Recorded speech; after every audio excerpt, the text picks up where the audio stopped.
కోనసీమ ప్రభల తీర్థం ఉత్సాహంగా వైభవంగా జరుపుకోవాలని ముఖ్యమంత్రి చంద్రబాబు నాయుడు పిలుపునిచ్చారు. అందరికీ మంచి జరగాలని ఆకాంక్షించారు. ప్రభల తీర్థం సందర్భంగా భక్తులకు ముఖ్యమంత్రి శుభాకాంక్షలు తెలిపారు.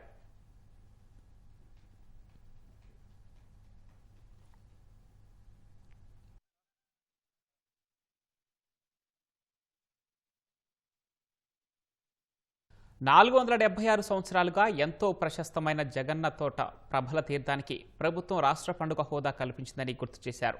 జాతీయ స్థాయిలో గుర్తింపు పొందిన ప్రభల తీర్థంలో లోక కళ్యాణం కోసం ఏకాదశ రుద్రులు జగన్న తోటలో సమావేశమవుతారని అందరి విశ్వాసమని సీఎం తెలిపారు. లక్షల మంది హాజరయ్యే ఈ వేడుకకు రాష్ట్ర పండుగ హోదా కల్పించడం ద్వారా భక్తులకు అవసరమైన ఏర్పాట్లు జరుగుతాయని వెల్లడించారు.